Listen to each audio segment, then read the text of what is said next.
අද අපේ තවත් පාඩම. මේ පාඩම පටන් ගන්න page number 41 වලින්. මේකේ තියෙන double attack කරන්න. මේවා දැන් අපි කලින් ඉගෙනගෙන තියෙන නිසා ලේසි ටක් ගාලා උත්තර හොයන්න පුළුවන්. පළවෙනි example එක බැලුවොත් අපිට දැක්ක ගමන් පේනවා මේ රුක්ක d8 එක දාපු ගමන් check and bishop attack. එතකොට check එකෙන් බේරුණ ගමන් bishop එක කපලා ඉන් කරන්න පුළුවන්. එතකොට මේ page එකේ ඔන්න ඔය වගේ මොකක් අපේ tool use කරලා double attack සදාන්න තියෙන්නේ. page number 42 එකෙත් එහෙමයි.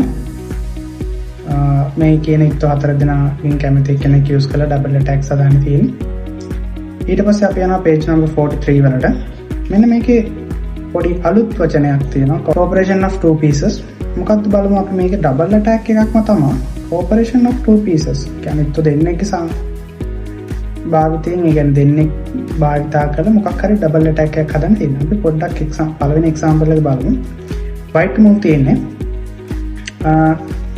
මේක දැක්ක ගමන් කිසි දෙයක් අපිට මොකුත් පේන්නේ නැහැ නිකන් පේන්නේ අපිට මේ bishop ගෙන් රුක්ක කැපෙන්න යනවා knight ගෙන් bishop එක කපන්න පුළුවන්. එතකොට රුක් ගෙන් කපනවා අන්න ඔය වගේ පුංචි දේවල් ටික. ඒ වගේම මේ black queen ගෙන් white bishop attack කරලා තියෙනවා. ඒක queen ගෙන් defend වෙලා තියෙන්නේ.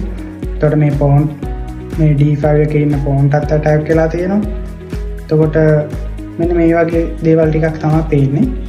අපිට පේනවා මේ long diagonal එකක් මේ bishop ගෙන් මෙන්න මේ diagonal එක හොඳට control වෙලා තියෙනවා. මේ රුක්ක කැපෙන්න නැත්නම් අපි එහෙනම් දැන් මේකේ මේ ඔක්කොම හිතන්න ඕන. රුක්ක බේර ගන්නත් ඕනේ, bishop බේර ගන්නත් ඕනේ. නිකම්ම exchange එකක් කරා කියලා මොකද advantage එකක් හම්බෙන්නේ නැහැ. මොකද අපි advantage එකක් හදා ගන්නත් ඕනේ. මෙන්න මේ ඔක්කොම දේවල් දිහා බලපුවම මේ වගේ මේ topic එකක් පොඩ්ඩක් අන්න මේ විදිහට ඉක්තු දෙන්නෙක් භාවිතා කරලා දෙයක් කරන්න තියෙන කියලා තියෙන්නේ. අපි නිකම් බැලුවොත් මොනවද අපිට කරන්න පුළුවන්. හරි. ඕකේ අපිට idea එකක් ගන්න පුළුවන්. අපි knight ගෙන් bishop එක කපනවා, rook ගෙන් knight එක කපනවා. හැබැයි එතනින් පස්සේ කිසි දෙයක් නෑ අපිට. එහෙනම් ඒකේ මොකුත් advantage එකක් එන්නේ නිකම් අර defensive move එකක් rook කැපෙන්න යන එක බේර ගන්න පුළුවන්. එහෙම නැතුව වෙන මොනවද කරන්න පුළුවන්. මම පොඩ්ඩක් මේ cooperation of two pieces කියන topic එක ගැන වැඩිපුර හිතුවොත් ඒ කියන්නේ එක දෙකක් භාවිතයෙන් මොකක් හරි කරන්න තියෙන්නේ. right. මම queen වදිනවා මෙන්න මේ d4 කොටුවට. ඔන්න බලන්න මොකද්ද වෙන්නේ කියලා. එතකොට මේ diagonal එකේ bishop queen battery එකක් හැදිලා මෙන්න මෙතන mate එකක් create වෙනවා. g7 square එකට attack කළා mate එකක් create වෙනවා. queen ව d4 එකට ඇද්දා. මම මේ queen ව d4 එකට ඇද්දාම එයා bishop ගෙන් rook කැපුවොත් මට පුළුවන් mate කරන්න.